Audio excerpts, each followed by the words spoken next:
It's this Blair here, and I just woke up. Yay, you get to see me when I wake up. These videos are being more frequent when I wake up.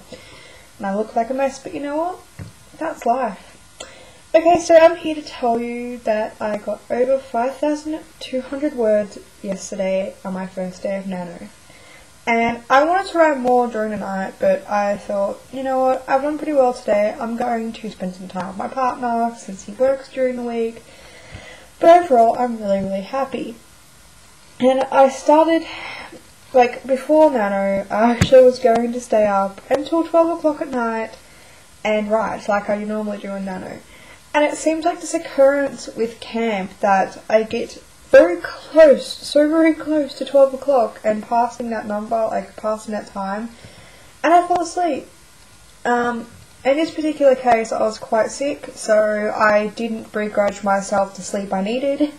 But when I woke up, I spent the morning doing things I needed to do, and then I got to it. I sat down from 12:30 to 3:30, and then I did from 9:30 to 10 o'clock, I think. So I'm really bad at maths, but let's just say it's like 4 hours, 3-4 hours. And I was writing, I think, a little over 1,000 words in half an hour, which is really good for me considering, because it usually takes me about an hour to do about 1,000 words. So I was quite happy because it was going by quickly. And really, the only thing that I did to make myself do this was set my intentions to start with, and I have a video on that on my channel. But I also, before I started, and I find this to be very helpful, and I'm going to be trying to do it every day too, I wrote down a list of possible scenes that I could begin with. So one of my scenes was involving a police officer, another was involving my other character in her day-to-day setting. Oh my god, my skin is horrible. Okay. So I had this whole list of possible beginnings and things like that. So that's where I really started with when I started my Nano yesterday. I kind of just picked a scene, went with it, and I just continued to do that. Whenever I felt stuck, I thought, okay, where can I take this scene next? And I'd write down all the possible places or all the possible ways I could take that scene, picked one, went with it. Because you know, you can always edit that shit out later on. Honestly guys, you can edit it out at the end of the month. I'm sorry, we've been having a lot of problem with our lights lately in our house. So that is one way how I really got my word count up, because I was not really ever stuck for a scene.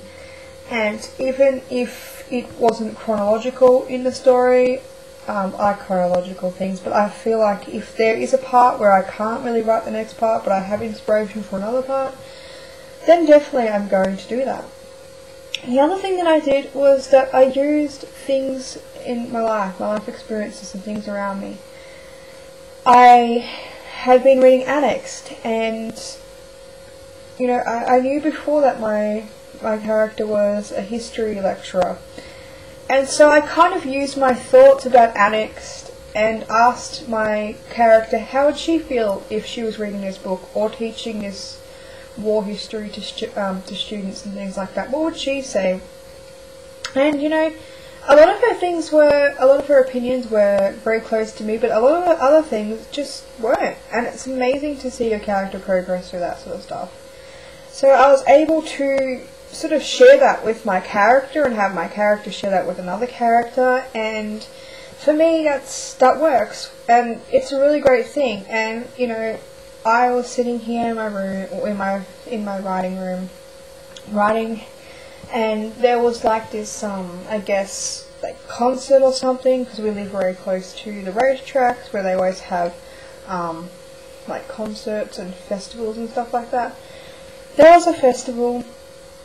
I don't know what language I was speaking in, but it went from 12 to about 4 or 5, and you couldn't escape it. It was very loud, and I had to sort of, you know, get used to that distraction, get used to it, and it's very hard when you've got I've got an ear at the moment that's it rings even if I just touch it. It's very sensitive, and it's part of the reason why I'm sick. But I put that music into my novel. I made a character, I had the character listen to that music, and after a while, after I started, getting back into the story, writing about the music, writing about the character, how his reaction was to it, the scene moved on, I moved on, and I was less distracted. So, you can add anything, you can write a recipe, you can write lyrics of a song, you can write your perspective of what you've read, of what you've heard, you can write anything that you've taken from your experiences, and I really do think it helps because it's there, it's right here and now, especially in Nano. It's not like you are taking a year to write this novel. You're doing it in 30 days, which is a very short period of time, so you want to grab at anything you possibly can to stick in this novel, because you can always take it out, guys. And sometimes it's these experiences that we have and that we can kind of twist and turn and sort of, I guess, explore with our characters that also kind of allow us to get us to know our characters. And I think it's fantastic because how do you get to know your character if you don't explore their world? How do you get to know a character if you don't question what you question? Because, you never know. Sometimes they just have different answers, and you can be surprised by that. You can think, okay, I'm going to challenge you because I don't believe in that. So you can stick another character in that challenges that character, and hello, chaos. So that's pretty much where I am at the moment. I'm sorry, I'm very ditzy right now. I just thought I'd come and tell you guys my word count for day 1.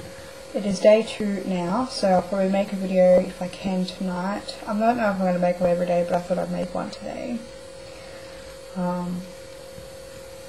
Not feeling the best today, but doesn't matter. I spent last Nano being very sick, and I managed to write my novel pretty much while I was sick, and I was coughing and all that sort of shit. So it's just dealing with the pain in my mouth and neck and shoulders and stuff like that, and I can do that because Nano is a great way to distract me, and I have no excuses. There is no excuses when it comes to Nano, guys. Really. An hour out of your day, you can split it up into 10-minute blocks if you want to. You can do it. I swear, guys, you can do it. If I can do it when I am in writhing pain and my head is vibrating, and I'm one of those weak people in some circumstances, like pain I cannot stand, then you guys can definitely do it. And I believe that you can do it. So let me know what you did, how you went, and yeah. Thank you guys for watching. Bye.